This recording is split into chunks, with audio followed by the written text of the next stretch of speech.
अर्थ के आधार पर वाक्य के 8 भेद होते हैं। पहला होता है विधानवाचक वाक्य, किसी बात या क्रिया के होने का बोध होता है। देखो विधानवाचक वाक्य में जो नॉर्मल सी बात होती है, जो हमेशा होता है, या जो साधारण सी बात होती है ना, जिसमें कुछ ताम झाम नहीं होता, जो सिंपल सा वाक्य होता है, तो वहाँ पे क्या हो जाता है, विधानवाचक वाक्य।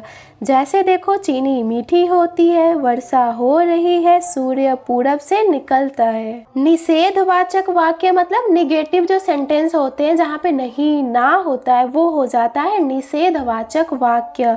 किसी काम के ना होने या ना करने का बोध होता है। जैसे देखो मैं आज नहीं सोऊंगी, नहीं आया। वह आज पढ़ने नहीं आया था, यहाँ भी नहीं आया। बारिश में मत भीगो, यहाँ मत आ रहा है, मतलब मना किया जा रहा है कि बारिश में मत भीगो। तो जहाँ पे भी नहीं आता है वहाँ पे हो जाता है निषेधवाचक वाक्य।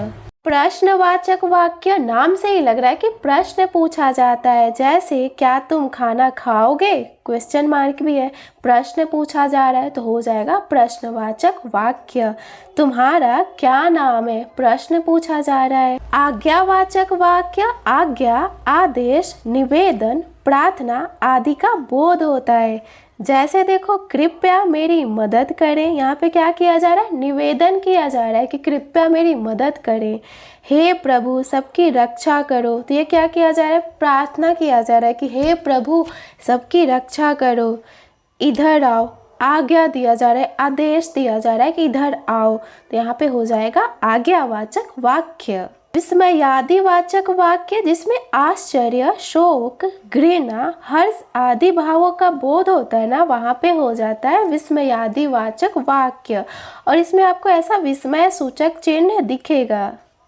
हे भगवान मेरी रक्षा करो, शाबाश बहुत अच्छे, वाह कितना सुंदर है, तो यहाँ पे हो जाएगा विस्मयादिवाचक वाक्य। यहाँ पे देखो सारे वाक्य में ऐसा विस्मय सूचक की चिन्ह दिखेगा आपको। संदेहवाचक वाक्य, नाम से ही लग रहा है कि काम होने की क्या होगी, इसमें संभावना होती है, हम अनुमान लगाते हैं, हम पक्का पता नहीं होता है कि कोई काम होगा कि नहीं होगा, ऐसा संदेह होता है, तो वहाँ पे हो जाता है संदेहवाचक वाक्य। जैसे देखो आज बारिश हो सकती है, हम संभावना प्रकट कर रहे हैं, संदेह प्रकट कर रहे हैं।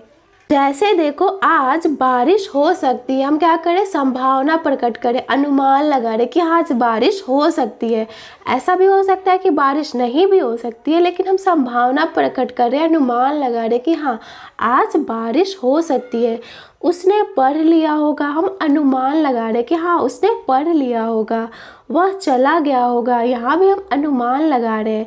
तो ये सारे वाक्य हो जाएंगे संदेहवाचक वाक्य, जिसमें हम क्या करते हैं, कोई भी काम होने की संभावना या अनुमान लगाते हैं। इच्छावाचक वाक्य में क्या होता है, इच्छा, आशा, आशीर्वाद, शुभ कामना आदि का बोध होता है। जैसे देखो भगवान तुम्हें दीर्घायु करे, आपको जन्मदिन की ढेरों शुभकामनाएं, हम क्या करें, शुभ कामना दे रहे हैं।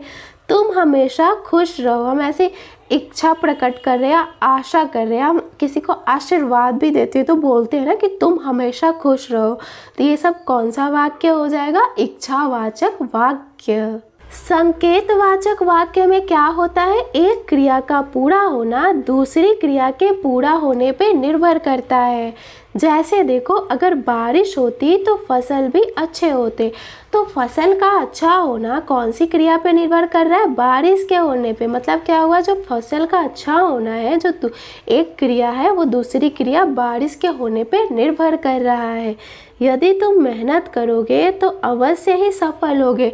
आप सफल कब हो रहे हो, जब आप मेहनत कर रहे हो। तो यहाँ पे कौन सा वाक्य हो जाएगा, संकेतवाचक वाक्य, जिसमें एक काम कब पूरा हो रहा है, जब दूसरा काम हो रहा है। चलो अब आप मुझे कमेंट सेक्शन में बताओ कि आज बारिश हो सकती है, यह कौन सा वाक्य है।